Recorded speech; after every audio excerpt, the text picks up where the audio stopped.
Buenos días a todos y a todas. Hoy tengo el gusto de estar en las oficinas de Parex y junto conmigo se encuentra el ingeniero Andrés Soldi, el cual pues hoy nos está brindando su tiempo para una entrevista que vamos a realizar el día de hoy, en la cual pues estaremos cubriendo temas muy de actualidad, muy interesantes que son del interés no solamente de los ingenieros de petróleo, sino de las comunidades y de los grupos de interés que tiene nuestra bella industria.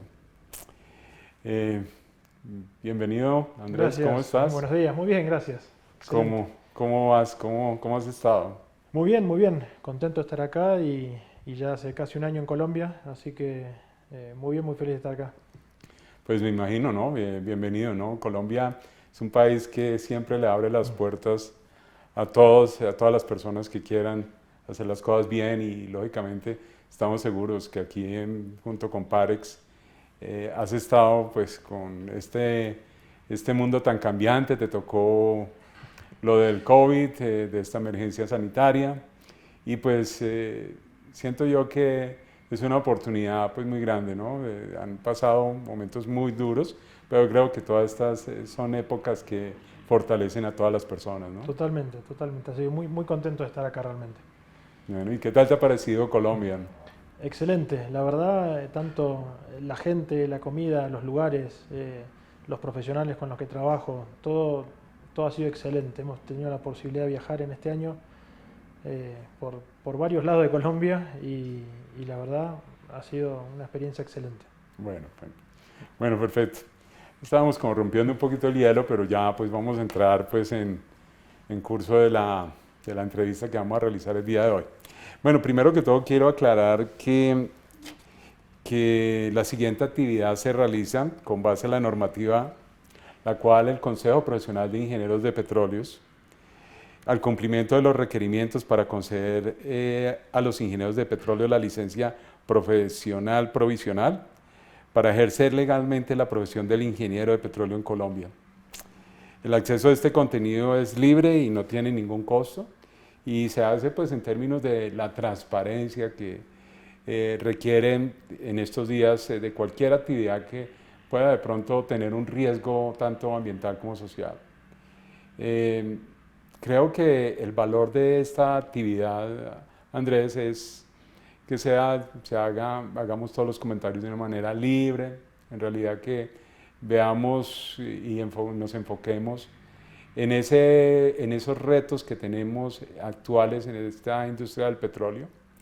Visualicemos también cómo podemos visualizar ese ingeniero del 2030, ingeniero de petróleos, qué cosas tú crees que puedan ser necesarias para que esta persona mejore su perfil profesional.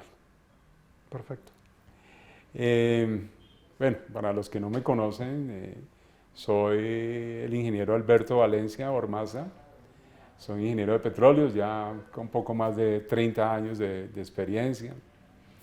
Podría acá hablar muchísimo sobre eso, pero les puedo decir que he estado trabajando en el Mar del Norte, en Arabia Saudita, en Estados Unidos, en el Caribe, pues lógicamente acá en Colombia, en Venezuela y en varios lugares pues que me han permitido pues también tener una bonita visión de lo que es esta bella profesión. Y bien, quisiera ahora, Andrés, que nos comentaras un poquito acerca de ti, digamos, lo que has hecho, cuándo te graduaste y cómo llegaste acá a Colombia. Perfecto, bueno, sí, yo empecé mi carrera profesional en Argentina, ¿no? Primero estudié en el Instituto Tecnológico de Buenos Aires, Ingeniería en Petróleos. Hay relativamente pocas universidades en Argentina que tienen la carrera, serán tres o cuatro, de las cuales una es el Instituto Tecnológico de Buenos Aires, que está justamente en la ciudad de Buenos Aires, y el resto por ahí está más en las provincias que son más petroleras, ¿no? Okay.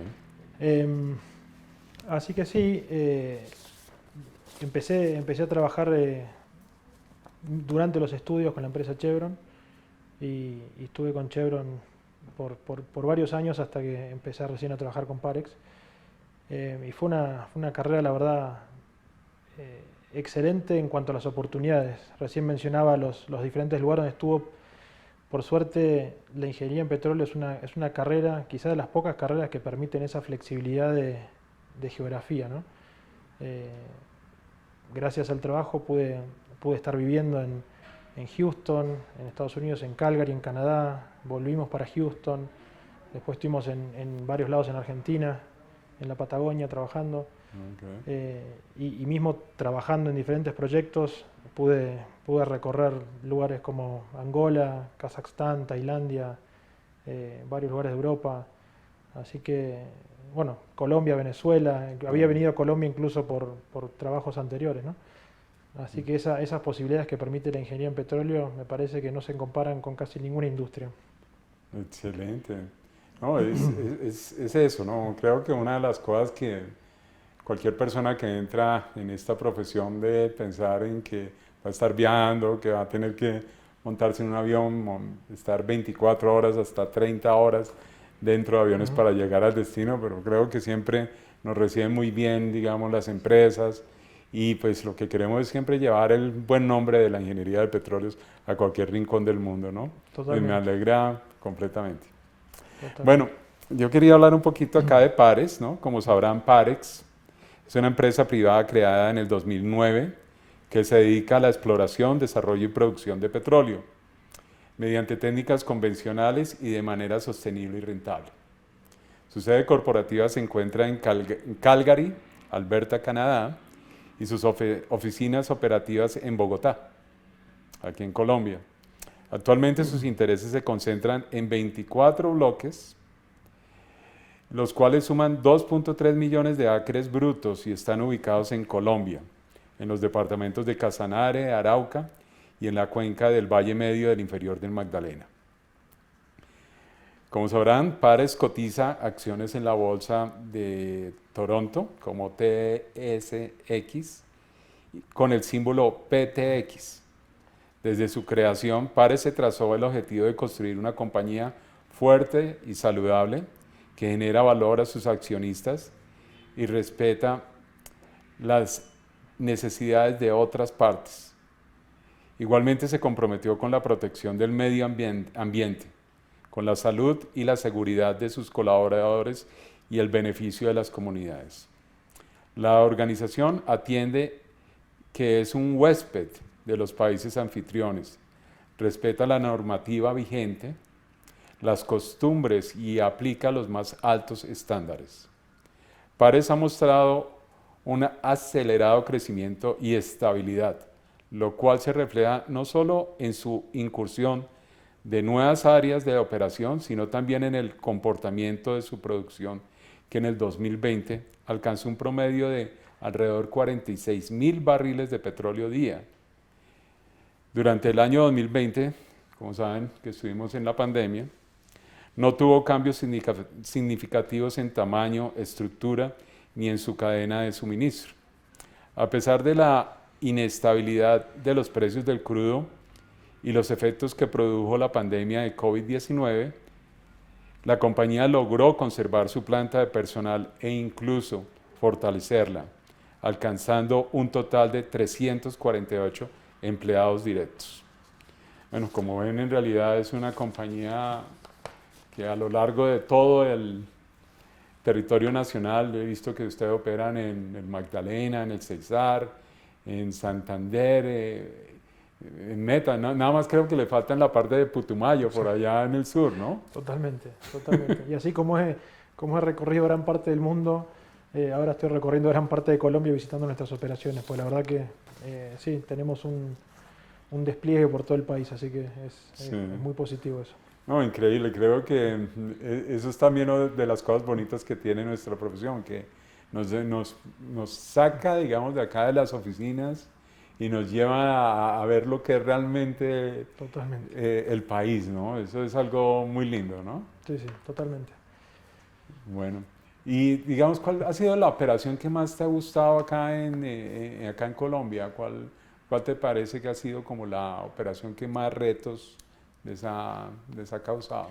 De todas nuestras operaciones, eh, Bueno, hay diferentes tipos de retos, ¿no? Tenemos retos técnicos, retos por ahí más de superficie, eh, pero, pero por ahí una de las que más me gustaron este año fueron en el sur de Casanare, que tenemos una operación realmente modelo, diría, y cuando empezamos el 2021 era una operación que teníamos por ahí 5.500 barriles de producción Wow. y hoy estamos en 12.000 barriles. Entonces Mm. tuvo un crecimiento realmente del libro, Sí. con muy buena perforación de prospección, y por suerte los resultados acompañaron y la verdad que estamos en una muy buena posición en ese bloque que es 100% operado por Parex, ¿no? Ah, ok, perfecto. Bueno, a ver, cuéntanos un poquito sobre tu anécdota del primer día de trabajo, cómo tú te sentiste cuando entraste, que sentiste que te faltaban algunas competencias, qué te faltaba, digamos, cuando tú entrabas. Ahora, por ejemplo, te puedo contar algo, hay muchos ingenieros de petróleos estudiantes que están saliendo ahora y tienen ese reto de saber qué es lo que tengo que yo tener en ese momento para afrontar el reto de, de hacer las cosas bien. Me sonrío porque quizás tuve un primer día de trabajo bastante particular después de graduado, ¿no? Después me gradué, no sé si fue un 27 de diciembre y el 1 de enero ya estaba en el avión, una avioneta que me llevaba al campo, Ujú. en la provincia de Neuquén, en Argentina, en la mitad del desierto neuquino. En el sur, allá en la En el parte. sur, sí. Sí, es casi el norte de la Patagonia, pero el sur del país, y es realmente un desierto, ¿no? Ujú. Y me bajo del avión, orgulloso con mi título de ingeniero, y me llevan a conocer al gerente del activo, ¿no? Que para mí en ese momento estaba como Dios y esta persona, ¿no? Y entonces me presento como ingeniero en petróleo y me dice, Roland se llama esta persona con la que todavía hablo, y Tejano, él. Y me dice, ingeniero en petróleo, sí, sí, le digo. Entonces, en su oficina tenía como un baño pequeñito y me lleva al baño y abre la canilla y me dice, no hay agua. Me dice, así que, ¿podrás solucionarlo? Ok. Entonces, tomando el desafío, tuve toda una semana hablando con los ingenieros en producción por los pozos de agua, a ver si había un problema. Eran pozos de agua que se trataban y eso nos daba el agua de consumo, ¿no? Hablando con los ingenieros de producción, a ver si había un problema con los pozos, con los ingenieros de mantenimiento, a ver si con las bombas o algo por el estilo, con los ingenieros de facilidades, para ver si la planta de ósmosis inversa había tenido algún problema de funcionamiento en los últimos días. Eh, hasta recuerdo haber hablado con el jardinero del lugar, era el único que había estado hace 15 años ahí, sabía dónde estaban todos los caños, porque no había planos. Entonces, bueno, tuve toda una semana hablando con todo el mundo y al final de mi rotación, un trabajo rotacional, vuelvo al gerente frustrado y le digo, la verdad no encontré ningún problema, debería estar funcionando. Y entonces él me dice, a ver un segundito, a ver. Y va abajo del lavabo Sí. y había una llave de paso y la abre y empieza a fluir el agua, ¿no? Wow. Entonces me dice, y era eso, le hubiera dicho antes y por ahí. Y obviamente siempre me quedó la duda si lo había hecho a propósito o fue simplemente una distracción. Ujú. Y, y me dijo, bueno, por lo menos ahora ya conoce a toda la gente importante que hay que conocer en el campo, me dice. Increíble. Entonces, claro, de alguna forma siempre pienso que lo hizo a propósito para que esté toda una semana conociendo a todo el mundo, ¿no? Claro. Y no sé si era un truco conocido y todo el mundo se reía de mí, del nuevo ingeniero recorriendo a todos lados preguntando por el agua, pero la verdad siempre fue un mentor para mí esta persona. Y incluso hoy cuando tengo alguna pregunta, cómo lo haría él, lo llamo, ya está retirado él en Texas, y lo llamo para preguntarle a ver qué es lo que haría él, ¿no? Se llama Roland. Roland Villarreal. Debe estar muy orgulloso de ti porque veo que eres una persona muy joven y que ya tienes un rol de vicepresidente de operaciones, ¿no? Sí, sí, sí. En realidad, creo que en eso ha cambiado, digamos, estas generaciones. Yo veo que están más enfocadas, digamos, al aspecto humano, digamos, a las competencias blandas, fortalecimiento de las competencias blandas y sí me alegra escuchar esa lección, ¿no? Lo mío fue un poquito menos, fue un poquito más rudo, ¿no? Pero en realidad yo comencé en la industria ser ayudante del ayudante del ayudante, ¿no? Claro. Yo era el que pintaba, pero en realidad creo que en el fondo tienen las mismas, el mismo mensaje, ¿no? Sí. Relaciónese con la gente que es, digamos, Totalmente. el asset más importante en una organización, ¿no? Totalmente, y creo que hay mucho también de lo que yo aprendí de esa anécdota también es de confiar en el liderazgo que uno tiene, ¿no? Porque muchas veces, eh, por ahí algunos recuerdan la película Karate Kid, el encerar pulir, ¿no? Sí. Que uno le da una misión y por ahí no sabe por qué la está haciendo, no entiende bien, pero mientras la hace en el fondo aprende algo, ¿no? Y aprende muchas cosas valiosas. Y lo otro es hacer todo con optimismo y ganas, ¿no? Muy buena actitud. Yo podría haber dicho, no es mi trabajo, no me interesa, pero la verdad que ponerle ganas y actitud a todo lo que uno hace, siempre termina aprendiendo algo y siempre sale algo positivo de eso, ¿no? Sí. Yo escuchaba, hay una fórmula que el éxito está medido por el conocimiento y la aptitud, ¿no? Pero siempre la actitud multiplica los dos elementos, ¿no? Los otros dos Perfecto. suman, pero cuando uno tiene una muy buena actitud, es decir, la saca del estadio, ¿no? Totalmente. Completamente de acuerdo. Bueno, ahora vamos a pasar a una pregunta interesante, que tú sabes, pues en Colombia tenemos muchos retos en cuanto al tema de la corrupción y pues lógicamente que todos estos problemas de corrupción se arreglan mucho con manejando la ética, ¿no? Y sobre todo la ética profesional, ¿no? Y considerando que el principio de ética es lo más importante tanto para el CPIP y para CIPET, que hoy también en nombre de CIPET estamos llevando esta charla, ¿nos podría contar de qué forma en su compañía en Pares se fomentan los principios de ética profesional de ingeniería de petróleos en su compañía? Sí, perfecto. Creo que en la compañía, digamos, la ética tiene una importancia suprema, y no solo para la ingeniería en petróleo, sino para, en general, todas las disciplinas. La ética se rige principalmente en la compañía con el código de conducta que tenemos, que todos los empleados conocen, firman incluso cuando empiecen, incluso anualmente se renueva, digamos, mediante un curso, preguntas y firmando nuevamente el código de conducta. Se actualiza cuando sea necesario y cubre todas las cosas que mencionaba. Pero puntualmente para la ingeniería en petróleo, creo que hay dos elementos importantes donde se refleja la ética en el trabajo. Uno es la seguridad, ¿sí? La seguridad industrial, y el otro es el cuidado del medio ambiente, ¿no? Hay dos cosas, son dos cosas que me parece están muy relacionadas con la ética de nuestro trabajo del día a día. Y la verdad creo que si tenemos los principios que nos guían claros, como compañía y como ingenieros, en nuestro caso siempre decimos que es la vida, el medio ambiente y el negocio después, ¿no? Creo que si tenemos eso en claro, siempre que tengamos una duda de qué es lo que deberíamos hacer, qué es lo correcto para hacer, siempre cuando uno va a los principios que lo guían, si los tiene claros, se resuelven las dudas en cierta medida. Y por otro lado, creo que sobre todo la ética es algo que se transmite en cascada, ¿no? Hay un componente muy grande de liderar con el ejemplo ahí. Entonces, me parece que todos los ingenieros, sobre todo jóvenes, miran hacia arriba en busca de guía también, de guía ética, y sobre todo creo que las preguntas más grandes se dan cuando uno está presionado con ejecutar, ¿no? Con entregar resultados, con las métricas, con los scorecards. Entonces, cuando uno tiene que decidir sobre si cumple una métrica o hace lo correcto, ahí es cuando se pone a prueba realmente el liderazgo y la gente lo está mirando de cerca, ¿no?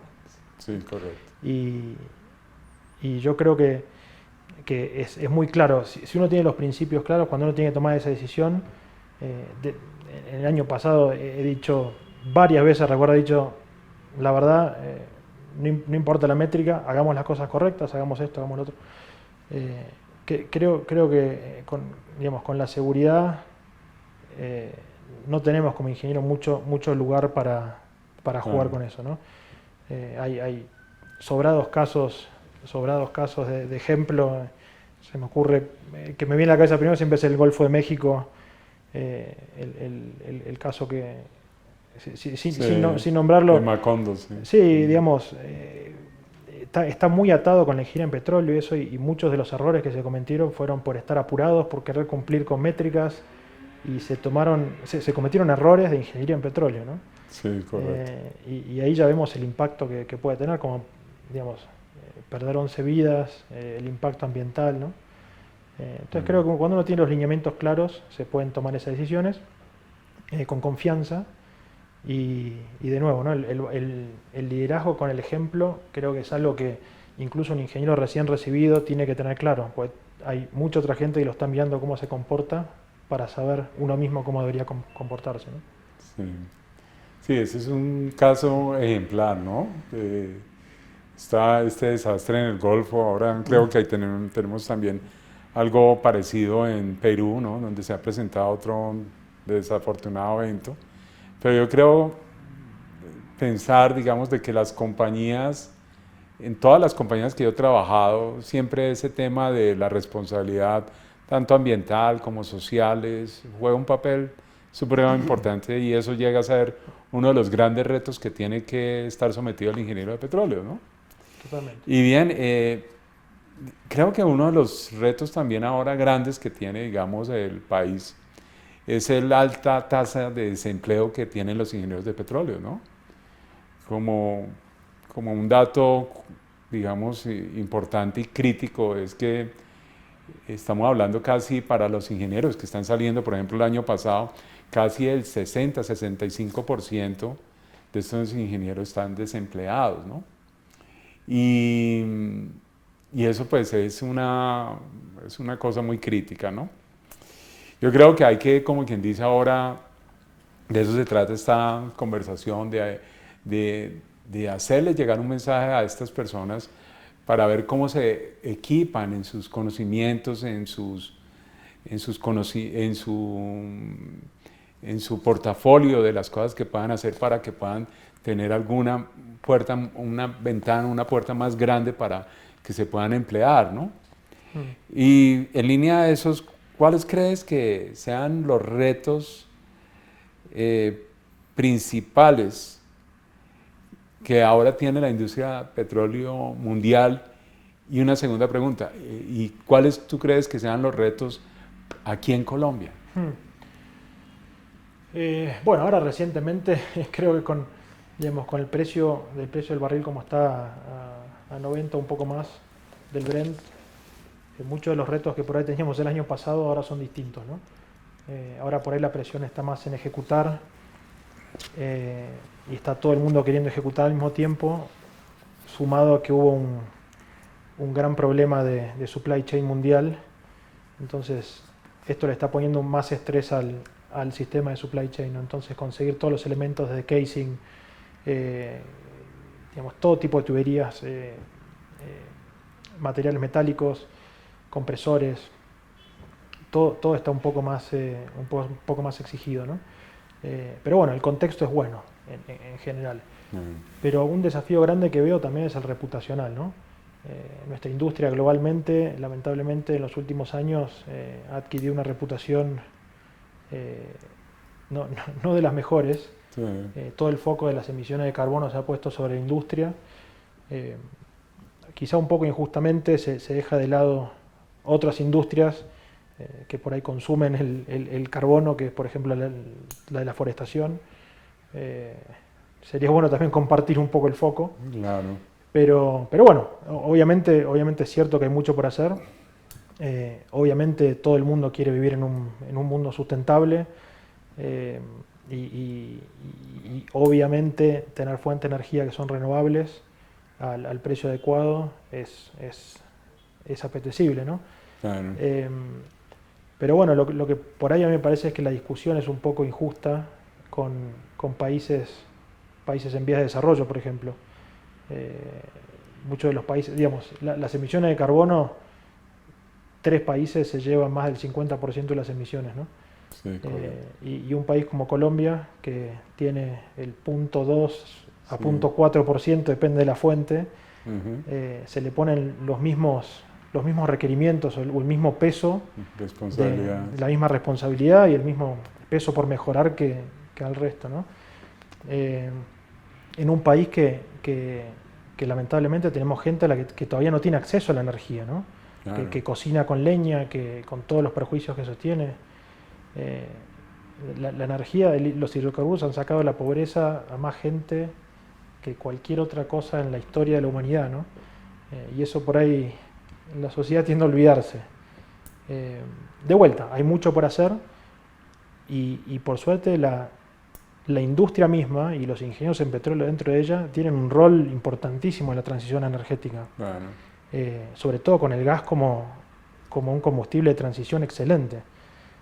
Eh, entonces veo que oportunidades hay muchísimas, incluso para los ingenieros que ahora se reciben, ser parte de esa transición energética y ver cómo van a desarrollar los desafíos actuales, pero en un contexto sustentable. Eso me parece que es el desafío que van a tener los ingenieros del petróleo en el contexto actual, ¿no? Claro. Y yendo a Colombia, puntualmente creo que, a ver, por ahí los desafíos no son tanto de subsuelo.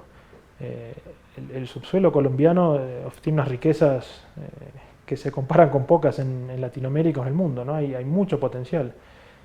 Son más por ahí en la superficie. Incluso hablando del gas el gas como combustible de transición Ujú. y la posibilidad de transmitir electrones en vez de moléculas, ¿no? Como transición energética.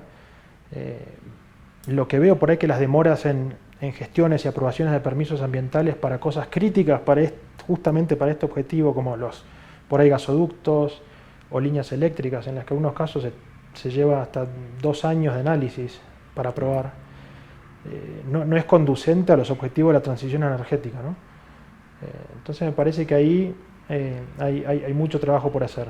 Obviamente con la rigurosidad ambiental que todos esos estudios requieren, pero por ahí hay un poco de oportunidad para simplificarlos y poder avanzar en todas las herramientas que necesitamos para esa transición energética, ¿no? Y en cuanto a los ingenieros en petróleo, en ese contexto, para los que se están recibiendo ahora, para mí es importantísimo acordarse que el ingeniero en petróleo es el nexo entre el subsuelo y la superficie, ¿no? Ujú. Por ahí es fácil escondernos en el subsuelo porque no mucha gente entiende de lo que hablamos y cuando se nos complica tiramos ahí una permeabilidad relativa y ya, Sí, y ya claro. nos salvamos, digamos. Pero hay que acordarse que trabajamos en un entorno de superficie, ¿no? Y el contexto ese es muy difícil en muchos lugares. Que la gente que nos rodea, que las comunidades entiendan el beneficio que estamos aportando a esa región, poder tener ese diálogo. Por suerte Parex hizo muchísimo trabajo en ese sector y todos los ingenieros jóvenes incluso forman parte de ese trabajo y esa misión social también que hay. Ujú. Sin ir más lejos, justo este año estábamos celebrando que le pudimos dar agua potable a 12.000 personas. Excelente. Es una cosa increíble, si uno lo piensa, 12.000 personas ahora tienen agua potable gracias al trabajo que hemos hecho relacionado con los campos de explotación que tenemos, ¿no? O justo la semana pasada también festejábamos que en Cesar pudimos equipar 42 colegios con equipamiento tecnológico y materiales que necesitan para el estudio, ¿no? Correcto. Entonces, para mí es una invitación también a que los ingenieros en petróleo sepan que no es todo subsuelo y no es todo técnico, sino también hay que involucrarse con las comunidades, hay que involucrarse con el tema de sostenibilidad, Sí, y eso es lo que lo va a hacer ingenieros completos, ¿no? sí, correcto. ¿Qué tal? Ahora yo me estaba imaginando, ¿no? Prepararnos en ese sentido de que un ingeniero ahora se equipare con una especialización en manejo de comunidades, ¿no? Sería increíble, ¿no? Porque ahí estamos inclusive combinando el, el upstream, ¿no? Con la parte de social, Totalmente, ¿no? totalmente. Es que es muy difícil pensar en nuestra disciplina desconectados de la superficie, ¿no? Claro, Por ahí nos pasamos mucho tiempo en un simulador, pero, correcto. pero en el fondo, como yo siempre bromeaba con un amigo que cuando me decía que algo no funciona, o me criticaba a mí en operaciones que no ejecutábamos igual que su simulador. Le decía, pasa que en el simulador no llueve, no hay comunidades con las que hay que dialogar, o sea, es real, Es ¿no? interesante. Es real. No, fíjate que ahora esto es realmente fresco, son unas actividades de estadísticas que sacamos el año pasado y se mostraba que casi el 98-99% de lo que hacían los ingenieros de petróleos acá en Colombia era nada más en el upstream, ¿sí? Y tan solo 1 o 2% trabajaban en el middle y en el downstream. Increíble, ¿no? Sí. Cómo hemos, tristemente, como enfocado en un área cuando de pronto hay otras áreas también muy fuertes, ¿no? Por ejemplo, lo de supply chain, ¿no? Que quizás ahora es algo que se lo dejamos a otras ingenierías y donde ahí se puede insertar también ese conocimiento de la ingeniería de petróleos, porque quién mejor persona, un profesional que tiene conocimiento de cómo es el crudo, de que viene espeso, que viene con una gravedad API determinada, que tiene esta viscosidad, que tiene este contenido, yo creo, y que puede tener esa comunicación directa con el upstream y pueden de pronto optimizar los procesos, ¿no? Yo creo que es algo que sí se ha olvidado, digamos, del valor, digamos, en las organizaciones en cuanto al valor agregado que le puede aportar un ingeniero de petróleos en la industria, ¿no? Es decir, muchas veces escogemos a otra ingeniería, pero el valor agregado de un ingeniero de petróleos considero que es enorme, ¿no? Totalmente, totalmente. Y creo que nosotros en nuestra compañía tenemos ingenieros en petróleo en disciplinas muy distintas, Qué bendición. desde facilidades, perforación, por ahí manejando contratos. Por suerte sí tenemos una diversidad muy grande en las funciones que cumple un ingeniero en petróleo. Excelente, ¿no? Eso me parece buenísimo y les felicito a ustedes y a Pares también, pues por ese compromiso que tienen con la profesión, ¿no? Acá hay un cuarto punto, ¿no? Que me parece bastante, ¿no? Yo creo que esa es la pregunta del millón, es como tener la bola de cristal y decir qué es lo que va a pasar en el 2030, ¿no? ¿Usted cómo visualiza al ingeniero del petróleo en el 2030? Que creo que tiene que ver mucho con lo que nos acabas de mencionar. Sí. No falta mucho para el 2030. Ya La verdad que... Ya pasó un mes. La verdad ya pasó un mes del 2022, pero realmente, a ver, en 2030, los ingenieros que se van a graduar en el 2030, hoy estarán cursando la mitad de la secundaria. Le llaman secundaria acá también, Sí, ¿no? O sea, más o menos la mitad de la secundaria.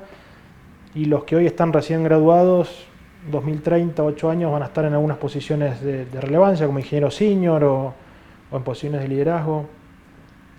La verdad que lo que yo veo de los ingenieros o de los que están ahora en la secundaria, ya no sé cómo se llaman, si millennials o ya me perdí un poco con los nombres, pero Sí.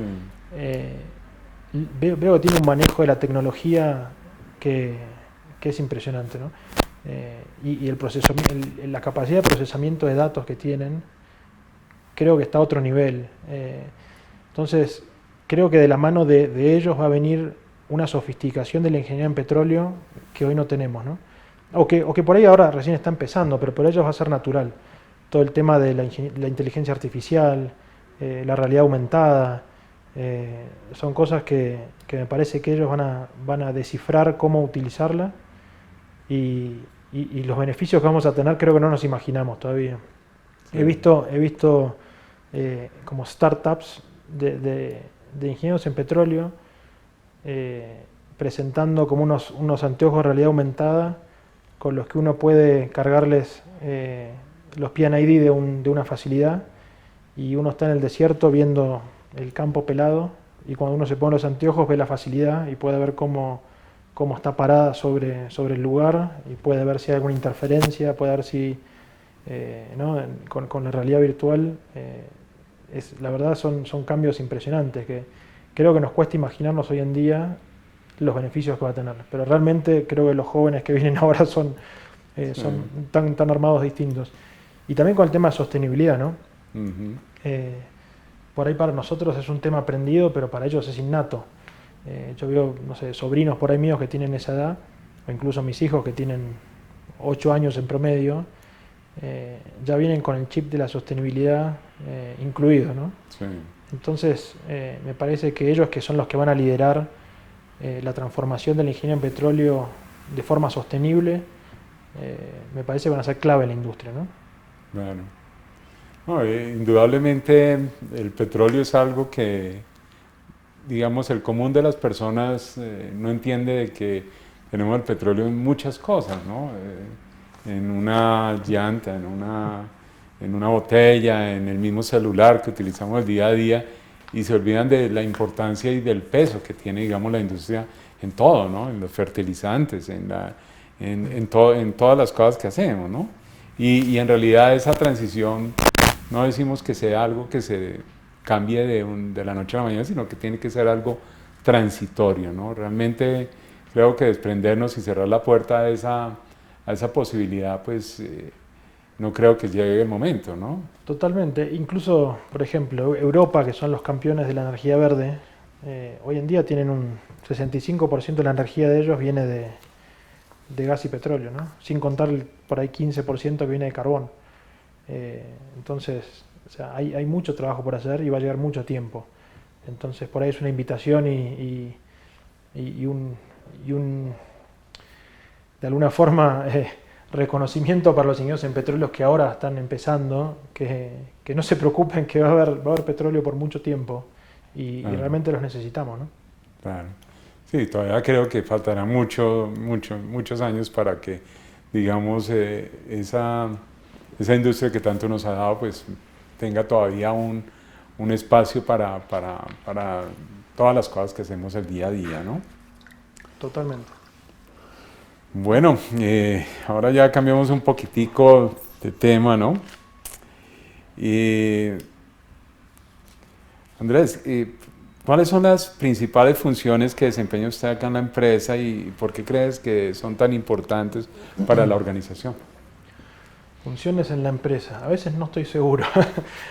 No, hablando en serio, digamos, como vicepresidencia de operaciones, en mi grupo tenemos facilidades, tenemos el grupo de producción de campo, tenemos perforación y completamiento y workover, tenemos la gerencia de desarrollo de activos y tenemos exploración, ¿no?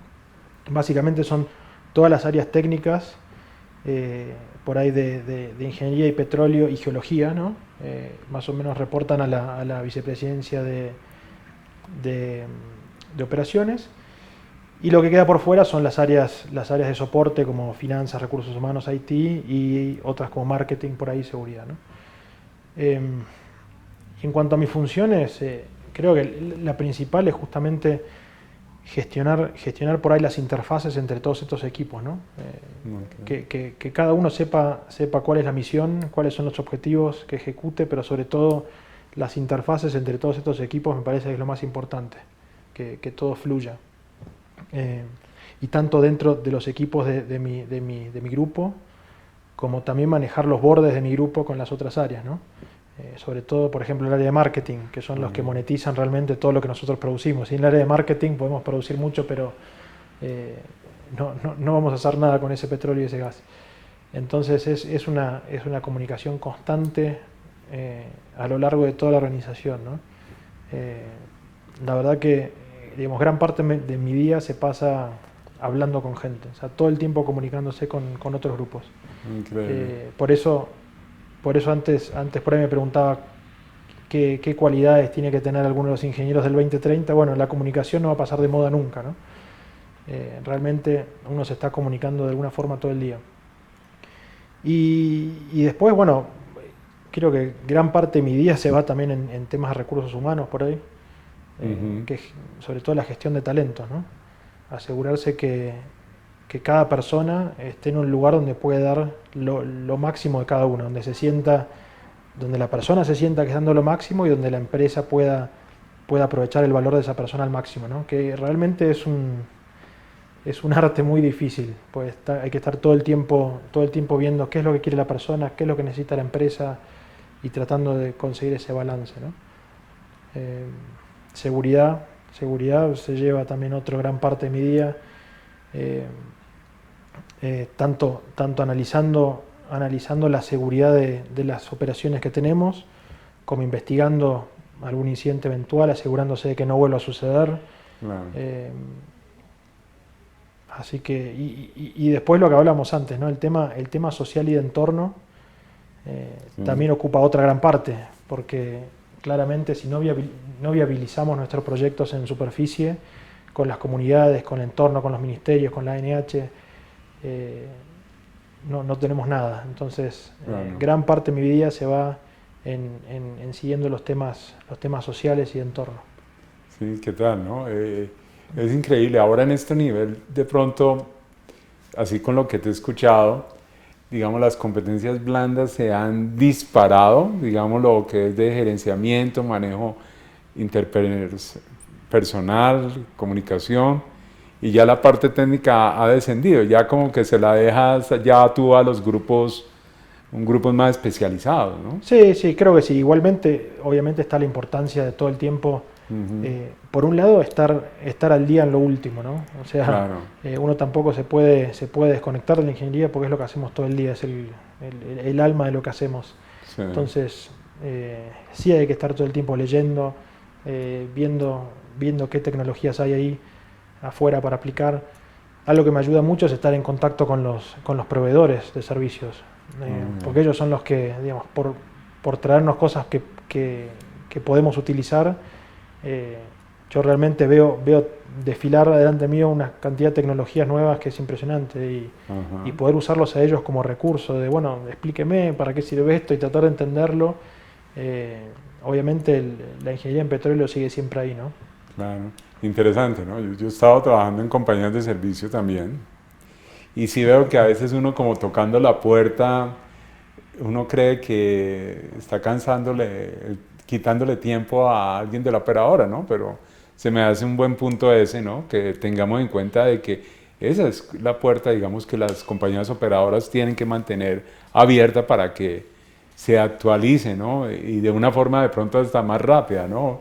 Porque muchas veces no hay nada mejor que una presentación en el computador, algo que uno visualice, que interactúe como lo estamos haciendo acá, de una forma más directa, porque así nos damos cuenta de las nuevas tendencias, ¿no? Totalmente. Ayer justo estaba hablando estaba dando una pequeña conferencia al grupo de Campetrol, que son la cámara de todas las organizaciones de servicio desde el área petrolera.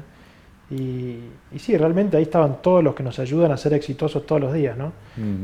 Pues nosotros podemos ser muy inteligentes en lo que hacemos, en lo que planeamos, pero realmente la ejecución son todos nuestros socios del negocio, que son las empresas de servicios que nos ayudan a ejecutar, ¿no?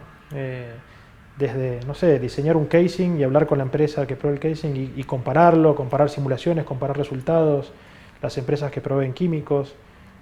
Realmente ellos tienen la experiencia de verlo día a día, entonces generar esas relaciones con las empresas de servicios me parece clave, ¿no? Bueno, súper, no, excelente. Realmente creo que hay dos elementos en cualquier organización, uno es la innovación y el otro es el desarrollo profesional de las personas, ¿no? Y creo que esos son las cosas que llevan a que las empresas coticen mejor en bolsa, ¿no? Porque cuando no tienen esa innovación, no tienen ese desarrollo personal, siempre tienden a caer, ¿no? Y creo que si se fomenta eso, pues lógicamente PARE seguirá siendo fuerte en su industria, ¿no? Sí, totalmente. Y ahora creo que es una súper oportunidad para todos los ingenieros jóvenes que vienen con nuevas ideas. Estamos en una desesperación por implementar tecnologías nuevas. El último año hemos hecho cosas que no habíamos hecho nunca, incluso algunas que no se habían hecho en Colombia. Claro. Desde técnicas de EOR, químicos, perforación radial, ¿no? Radial drilling. Sí. Hicimos, fracturas hidráulicas, hicimos muchísimos, que no teníamos mucha historia con fracturas hidráulicas y este año hemos hecho muchísimos con muy buenos resultados. Pero en fin, hemos probado muchas cosas distintas y queremos seguir probando cosas distintas, ¿no? Claro. Es increíble, ¿no? Ahora que mencionas fracturamiento, ¿no?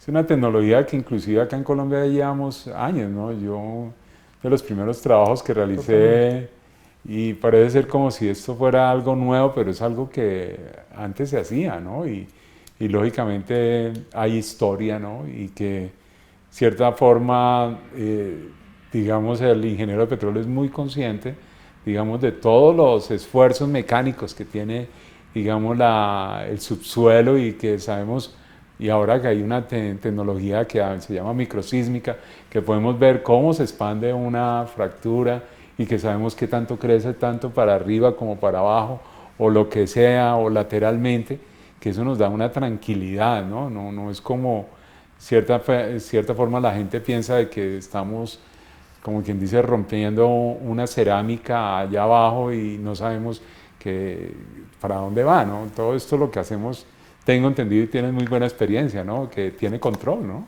Totalmente, totalmente. Y ahí volvemos al tema de estas otras cualidades que tiene que tener un ingeniero en petróleo, ¿no? Que es tratar de comunicar lo que uno hace de manera efectiva, ¿no? Porque hay mucho desconocimiento, como decía antes, las comunidades que nos rodean no tienen conocimiento real de lo que hacemos, ¿no?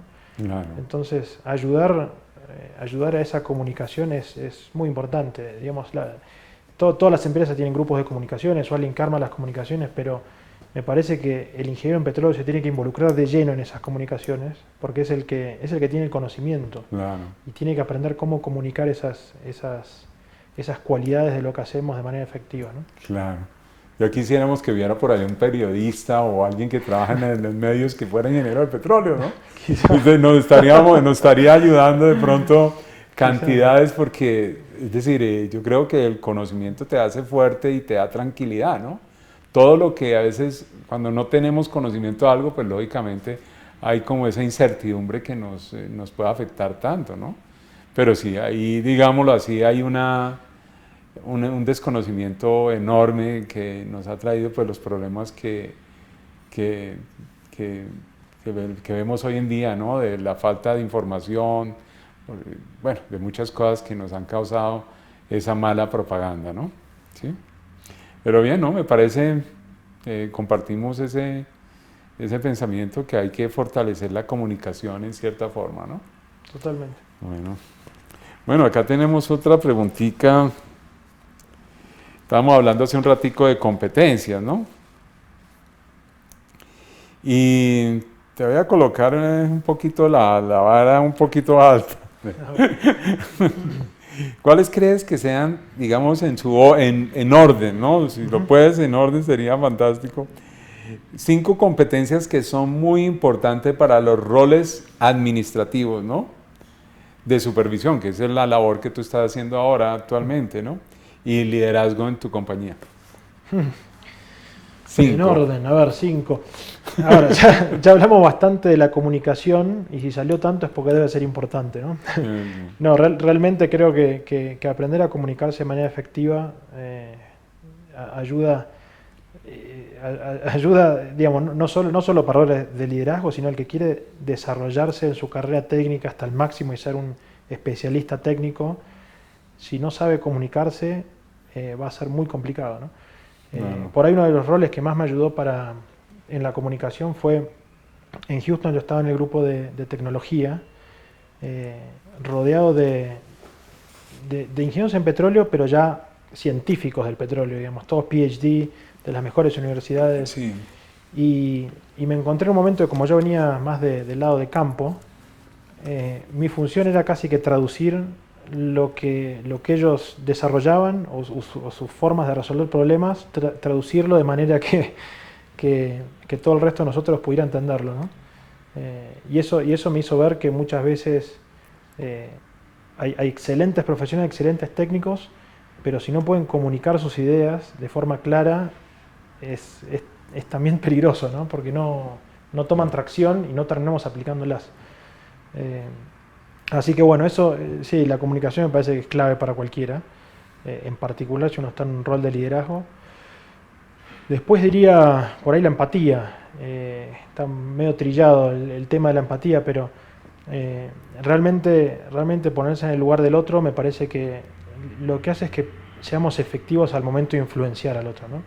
Pues el liderazgo para mí es simplemente influenciar, estar todo el día influenciando a otros a que realmente se puedan hacer las cosas que que uno se imagina, ¿no? Ah, O por lo menos así es como funciona en mi cabeza el liderazgo, no ir ordenando a la gente qué es lo que hay que hacer, ni tampoco es el modo de compañía, sino, sino más bien que la gente haga lo que hace porque está convencido que es lo correcto, ¿no? Y en ah, eso influenciar, la empatía me parece que es clave. Em, Diría que la humildad también es importante, ¿no? Como cualidad. Eh, ser, ser, Ser supervisor o cuando uno lo ascienden a ser jefe de un grupo o el supervisor de un grupo no significa nada, ¿no? No significa nada más que ahora uno por ahí tiene una obligación más que otra cosa para la gente que, que está liderando. ah, Eh, y, y- y lo grave de eso es que si a uno se le sube la cabeza deja de aprender, ¿no? Porque uno piensa, ya llegué, ya soy jefe de este grupo. Y me parece que si uno no tiene la humildad que se necesita para el rol, uno no aprende más. Entonces, para mí hay que estar siempre en modo de qué puedo yo aprender de este equipo, qué puedo yo aprender de esta gente, o qué puedo yo seguir aprendiendo de la industria que me rodea, ¿no? claro. Eso creo que es muy importante. Em, y después creo que una cualidad súper importante es continu- continuando con el tema de la humildad para aprender, es tener ese hambre de aprender y la avidez de aprender cosas nuevas. Mm, Si uno se queda parado en donde está, puede ser que tenga un éxito momentáneo, pero difícilmente lo va a sostener en el tiempo, ¿no? Hay mm, millones de cosas que se van innovando y generando todo el tiempo, no solo desde el punto de vista técnico, que ya lo hablamos un poco. Hay que seguir leyendo papers, hay que seguir leyendo los libros que salen, seguir sí, yendo a conferencias, pero también los temas blandos, ¿no? Tratar de sí, perfeccionarse uno mismo, de cómo comunicarse mejor, cómo tener más empatía y todas las cualidades que hablábamos antes, ¿no? Tratar de mejorarse uno mismo. sí, correcto. Bueno, bueno, muy bien. Eso en realidad es todo como una, una coalición de muchas cosas, ¿no? No podemos decir que esta pese más que la otra, es una combinación de varias, ¿no? En realidad tema gerencial es algo que podemos leerlo como algo muy complejo, pero también es de sentido como común, ¿no? De aplicar prácticamente lo que es las buenas costumbres, la moral, hacer Totalmente. todo, ¿no? En realidad es algo que hay que, como quien dice, ahora me estaba yo imaginando que así como hacen ese recordatorio ustedes cada año a año del código de conducta, oigan, en nuestra profesión debería haber también algo mucho más, eh, no sé, una asociación, digamos, lo que cada año, digamos, le recuerden de que esas son las mejores prácticas, ¿no? De pronto sería algo interesante implementar, ¿no? Como un recorderis, ¿no? Porque es Ujú. como un recordar que tenemos que estar en esa dirección, ¿no? Pero sí, es Exacto. supremamente importante. Bueno, ahora hablando, ¿cómo les impactó la pandemia del COVID-19 en su negocio y en su plan de trabajo? ¿Nos podrías hablar un poquito de eso, por favor? Y bueno, quizá como todo el mundo, fue un tiempo muy particular. Yo justo llegué en la mitad de la pandemia, eh, justamente en un puesto en el que, como hablaba antes, la comunicación es clave, y estar conectado con todo el mundo. Llegar en la mitad de la pandemia sin conocer a la gente Sí, y a los pocos que empezaba a conocer a través de una pantalla fue un desafío interesante, ¿no? Eh, yo creo que, a ver, la compañía sí hubo momentos terroríficos para toda la industria, incluso momentos en el 2020 que el precio del petróleo estaba en negativo, no sé si se acuerda. sí, Fue un momento interesante, pero, pero bueno, creo que lo importante fue que, o por lo menos como lo vi en Parex, que, que no pasó nada. Eso creo que es lo que me llevo, que a pesar de todas las dificultades que tuvimos, eh, el equipo se esforzó, conseguimos las herramientas necesarias, había que conectarse virtualmente, nos conectamos virtualmente y se salió adelante. Y realmente fue un año realmente sin excusas. No podríamos, era un año perfecto para tener todo tipo de excusas, ¿no? increíble. Que la producción esto, que porque el COVID, o sea, todo echarle la culpa al COVID, pero realmente fue un año excelente, eh, en el que superamos métricas tanto de seguridad como de producción a años anteriores y, y bueno, fue un año realmente sin excusas y Sí. excelente. Descubrimos la conectividad virtual, que por un lado, digamos, es distinto que estar presencialmente, ¿no? Tiene muchas ventajas estar presencial, pero realmente la habilidad de todos los grupos de IT, tanto de Parex como por lo que veo, todas las compañías han logrado estas conectividades que realmente son, no sé si nos imaginábamos hace 5 años que íbamos a poder hablar de forma tan clara y tan presente a pesar de estar virtual, ¿no? Y empresas internacionales como la nuestra, que tenemos gente en Calgary, tenemos gente acá, hay algunos en Houston, hay gente en el campo, realmente quizá nos conectó hasta más que antes, ¿no? Porque ahora tener una reunión, nos conectamos todos, estamos hablando, y hay uno en Arauca, otro en el Valle de Magdalena y otro en Calgary, en Canadá. Claro. Y uno habla como si nada, ¿no? Entonces, creo que tuvo sus cosas positivas también, que hizo como catalizador en todas las tecnologías que nos llevan a comunicarnos.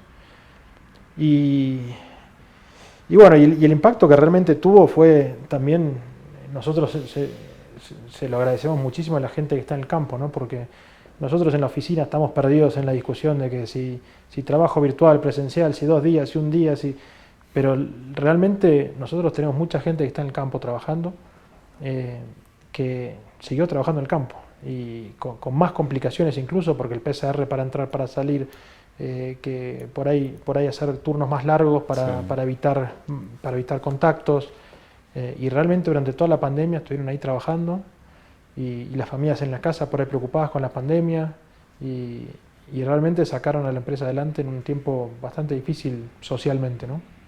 Increíble, ¿no? Sí, ahora es más fácil, ¿no? Ahora decirle, pues, estaba una en una reunión virtual y dice, pues, únete, es decir, acá hay canales para todos, ¿no? Y me parece que esta pandemia también ayudó a reingeniarse, ¿no? Como quien dice, ver los procesos nuevamente, y eso fue como algo que ayudó. Me imagino que ustedes deben tener un sistema de procesos bastante robusto, ¿no? Sí, la verdad que la pandemia, hubo muy pocos meses en los que tuvimos que bajar la actividad, y mucha gente que por ahí de operaciones que está en el campo, tuvimos la oportunidad de tenerla acá en la oficina, y por ahí un poco más tranquilos, y como decimos, parar la pelota y pensar, y lo que estuvieron haciendo es actualizando muchos procedimientos operativos que tenían, escribiendo muchos procedimientos operativos que aún no teníamos, ¿no? Entonces, fue un trabajo excelente, Sí. en lo que todos ganamos. Hicimos un trabajo muy duro en pasar muchos de los procedimientos más viejos que teníamos, que son muchísimas páginas, que la verdad no le sirven a nadie, Ujú. a pasarlos a realmente una página con imágenes bien claros. Entonces, desde, no sé, engrasar una válvula o muchos procedimientos, el cargue de GNC, muchos procesos que son riesgosos, tratar de simplificarlos y hacerlos, nosotros llamamos humanizados, ¿no? Que la gente pueda entenderlos. Y eso se dio gracias a que por el COVID la gente estuvo en la oficina y pudimos sentarnos y hacerlo, ¿no? Sí, correcto.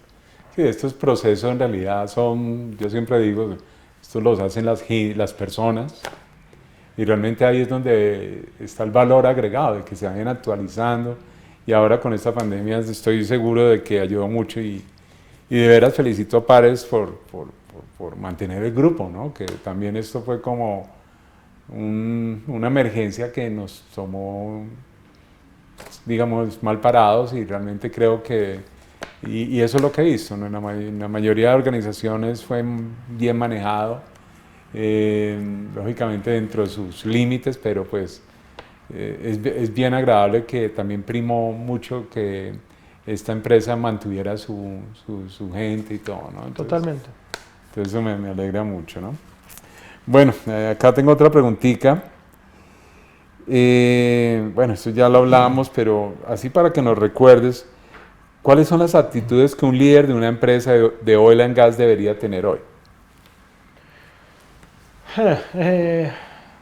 Sí, bueno, a ver, yo creo que ya hablamos de las aptitudes, digamos, de las 5 aptitudes que mencionamos, que por ahí las que mencioné se comparten por ahí con cualquier industria, ¿no? Liderazgo en cualquier industria, pero algo que creo que es muy particular de la industria en petróleo es la sofisticación tecnológica, ¿no? A veces no nos damos cuenta, pues es una industria muy, muy bruta, entre comillas, ¿no? Todo es pesado, todo tiene alta presión, es muy industrial en ese sentido. Pero realmente la tecnología de las cosas que hacemos es impensada, ¿no? Desde, desde las perforaciones direccionales que hacemos a 20.000 pies de profundidad, encontrando una ventana de por ahí 2 metros por 2 metros, son cosas que me asombran terriblemente cada vez. O sea, es el día a día, pero cuando uno se pone a pensar, las cosas que uno hace son impresionantes. Eh, entonces esa avidez por la tecnología me parece que un líder nunca la tiene que dejar, dentro del marco de la ingeniería en petróleo, ¿no? Me acuerdo como anécdota, cuando estaba en Houston también, teníamos mucha relación, estamos en un consorcio con la NASA, teníamos como un joint venture con la NASA, porque los problemas que aquejaban a ellos en el espacio exterior, digamos, de presiones y temperaturas, eran muy parecidos a los que nosotros teníamos en el centro de la Tierra, ¿no? Entonces compartíamos muchas ideas, por ejemplo, fibra óptica, que en ese momento fue después del accidente del Columbia, ¿no? Que ellos tuvieron en el 2003, que fue por no sé si se acuerda, una placa cerámica que se salió en el despegue y tuvieron problemas de temperatura a la entrada y se desintegró una de las alas.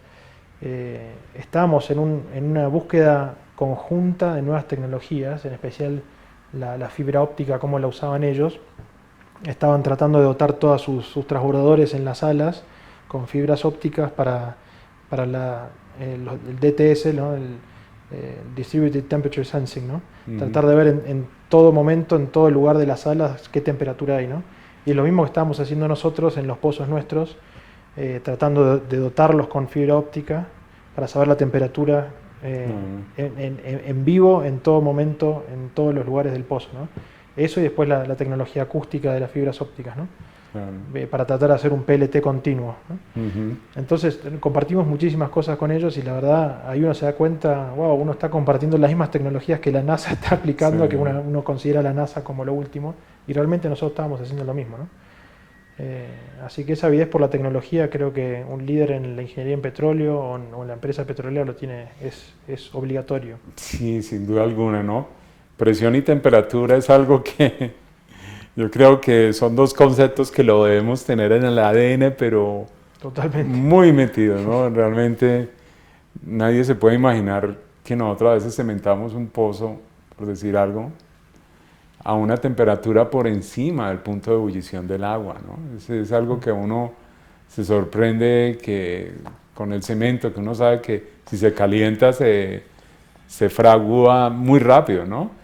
Pero es un ejemplo pues que también es maravilloso ver esa tecnología y es algo que uno como ingeniero de petróleo es como que se siente muy bueno de que siempre hay un reto adicional, que hay un reto frente a esas dos variables que nos causan tanto problema, ¿no? Pero sí yo que digamos desarrollé muchas personas, les hago mucho énfasis en la presión y temperatura, ¿no? Sí. Y creo que en nuestra vida laboral también hay mucha temperatura y mucha presión siempre, ¿no? Sí, y la verdad que dentro de la tecnología cada uno puede encontrar su nicho de lo que le gusta, ¿no? Tal que le gusta más la mecánica y tenemos de sobra temas de mecánica, temas de química, hay de sobra, física, o sea, realmente lo que a uno le interesa se puede meter. Óptica, con lo de la fibra óptica aprendí más de nunca pensé que iba a aprender tanto de óptica como estudiando lo de la fibra óptica, ¿no? Claro. Bueno, muy bien. Bueno, acá ya estamos llegando al fin de la recta final de la entrevista. Pues muchas gracias, Andrés. A ver, esta preguntita, ¿cómo ha iniciado su desarrollo profesional y qué recomendaciones podría darle a los estudiantes que están próximos a finalizar sus estudios y están pensando en dar esos próximos pasos, ¿no? Es por eso mismo, ahora pues hay muchos, con esta cantidad de noticias de la transformación energética, creo que muchos ingenieros están pensando, oiga, ¿qué nos puede dar, digamos, un consejo o alguna guía al respecto? Sí, creo que en la medida de las posibilidades, ¿no? Pues cada uno tiene una situación familiar y en el hogar distinta, pero tratar de conectarse con el mundo laboral lo antes posible me parece que es importante. Digamos, desde los años más tempranos de la universidad, en la que si uno puede conectarse con el mundo laboral, me parece que uno lo hace poner los pies sobre la tierra y tratar de enfocarse mejor en lo que a uno le va a gustar ser y ser más, digamos, apetecible para el mercado, ¿no? Creo que uno entiende mejor qué es lo que se busca, qué es lo que se necesita. Yo tuve la suerte de poder empezar con una práctica, terminando el segundo año de mi carrera, y digamos, casi que digamos, la segunda mitad de mi carrera la hice toda mientras trabajaba y estudiaba, ¿no? Y las ventajas de eso son, digamos, como decíamos antes, multiplican algo que de por sí es bueno, esto lo potencia, ¿no? Estar aprendiendo algo y después yendo al lugar de trabajo y aplicándolo, aprendiendo en el lugar de trabajo, volviendo a la universidad y planteando las cosas que uno se encuentra en el ambiente laboral, ¿no? Obviamente complican un poco el estudio porque estar trabajando y estudiando al mismo tiempo es más difícil, pero para mí el valor que tiene es enorme. Y si uno no puede hacerlo, diríamos, durante el año, por lo menos en el verano, digamos, o cuando uno se toma las vacaciones, tratar de conseguir alguna práctica, ¿no? Aunque sea ad honorem, ¿no? Pero Sí. realmente estar en el ambiente laboral me parece que a uno lo centra en lo que tiene que concentrarse. Sí, sin duda alguna, ¿no? A veces una pequeña experiencia por allá puede ser el diferenciador Sí, sí, de sí. alguna cosa que de pronto la persona que está necesitando eso de un ingeniero de petróleos puede ser algo importante, ¿no? Es decir, simple hecho de haber estado en una organización y que hizo un rol específico, oiga, a mí me ha pasado, ¿no? Y he visto también que así, había, en algunos momentos ha sido, digamos, el detonante para que digan, oiga, me voy con esta persona, ¿no? Sí, interesante, ¿no? Fíjate que ahora en este momento ingenieros de petróleos en Colombia son alrededor de 12.000 ingenieros, de los cuales el 75% son hombres y el 25% son mujeres, ¿no? Si llevamos eso, ¿tú cómo crees que es en Argentina en estos momentos? ¿Cuántas universidades hay? ¿Nos puedes contar un poquitico allá? Sí, no estoy muy seguro de los números, pero creo que en Argentina tenemos 4 universidades de ingeniería en petróleo. Como le decía al principio, creo que digamos, la única en Buenos Aires es el Instituto Tecnológico de Buenos Aires, y Okay. después hay otras 3 distribuidas en por ahí las provincias con mayor producción petrolera. Eh, y después hay especialidades, ¿no? Por ahí la Universidad de Buenos Aires tiene una especialidad, el Instituto Tecnológico de Buenos Aires tiene otra especialidad. Para gente de otras carreras, ingeniería mecánica o cualquier otra que haya estudiado, puede Okay. especializarse en ingeniería en petróleo. Ujú. Y después hay posgrados por ahí más de management enfocados en la industria petrolera. Ah, qué Pero bien. realmente las camadas, le llamamos nosotros, los grupos que se gradúan cada año son bastante pequeños, ¿no? O sea, hay un déficit de ingenieros en petróleo, Ujú. sobre todo con todo el desarrollo de Vaca Muerta. Sí. Eh, la verdad que hay mucha necesidad de ingenieros en petróleo y, y bueno, hay menos gente que estudia ingeniería en petróleo ahora, lamentablemente, como Correcto. lo hablábamos antes. Y también Argentina tiene otra particularidad, que muchos de los ingenieros en petróleo que se gradúan se van al exterior, ¿no? Sí. Entonces hay un déficit ahí de gente. Ah, bueno, interesante, ¿no? Eso es lo bonito también de la ingeniería de petróleos, de que muchas veces uno se enfoca en su país. Lógicamente uno quisiera laborar en su país, efectivamente, pero es una carrera que tiene, digamos, la posibilidad de, digamos, de ser utilizada ese conocimiento en otros países, ¿no? Realmente lo he visto, ¿no? El porcentaje de ingenieros de petróleos ahora en Arabia Saudita, era grande, ¿no? Es decir, eso es un potencial, me alegra escuchar eso también en Argentina. Realmente el valor que tiene un ingeniero de petróleos y más el ingeniero de petróleos, o cuéntanos un poquito, ¿cuál es tu percepción del ingeniero acá y acá para culminar del ingeniero colombiano? ¿Cómo lo ves? El ingeniero colombiano, a ver, no, la verdad que creo que el nivel de refinamiento académico que tiene el ingeniero colombiano es muy bueno. Realmente comparado con, habiendo estado en una empresa muy internacional, he trabajado con gente desde Nigeria, Kazajstán, Tailandia, probablemente toda Latinoamérica, Estados Unidos, y veo que realmente el ingeniero colombiano tiene, tiene una percepción académica muy definida que por ahí no se ve en otros lados. y a su vez veo que tiene muy buena experiencia de campo. Aunque salgan de la universidad, creo que son muy prácticos. Por ahí me pasaba en Estados Unidos que, digamos, en ese rango, muchos de los graduados con los que me crucé son muy académicos, ¿no? Muy casi de laboratorio. Pero en cambio el ingeniero colombiano noto que también tiene esa practicidad en la resolución de problemas que no he visto en otros lados. Así que la verdad muy contento. Bueno, excelente, ¿no? Entonces, son muy buenas noticias y yo coincido contigo, ¿no? En lo que he visto veo el ingeniero colombiano fortalecido, capaz de encontrar, digamos, amor a su profesión enormemente. Yo siempre hablo con alguien y me dicen, no, lo primero, yo amo mi profesión, ¿no? Y qué bien que escuchar eso. Yo creo que es una buena noticia lo que nos acabas de comentar, ¿no? De ver que el ingeniero colombiano tiene esa capacidad, esa resiliencia para actualizarse y adaptarse, digamos, a cualquier organización. Bueno, acá ya al cierre, pues muchas gracias, Andrés, por esos sinceros aportes que definitivamente estoy seguro servirán al desarrollo de todos nuestros ingenieros de petróleo, ¿no? Estoy seguro que, digamos, esa proyección del 2030 en algo, ese pequeño grano de arena, yo sé que no tenemos la bola de cristal para uno decir qué va a pasar, pero sí creo que nos ayudará para desafiar esos retos que hay en ese futuro que ya prácticamente está a la vuelta de la esquina, ¿no? Totalmente, y la verdad realmente veo la industria del petróleo y del gas acá en Colombia muy fuerte y realmente noto que hay un potencial que no está explotado todavía y creo que en los próximos años vamos a ver algo realmente alentador, así que es por ahí una invitación a todos los ingenieros en petróleo futuros o los que están considerándolo que no tengan miedo y que realmente se anoten en este viaje, ¿no? Porque realmente los necesitamos. Sí, definitivamente, como sabemos, el factor de recobro acá en Colombia no es muy bueno, es decir, creo que ahí hay una área importante para que podamos mejorarlo, ¿no? Es decir, se habla de un 18%, ¿no? Y creo que el global creo que está como en 32 o algo así, ¿no? Entonces, tenemos todavía 14 puntos que pueden ser importantes en trabajar, ¿no? Bueno, finalmente, pues, ¿qué te puedo decir? Te agradecemos tu tiempo.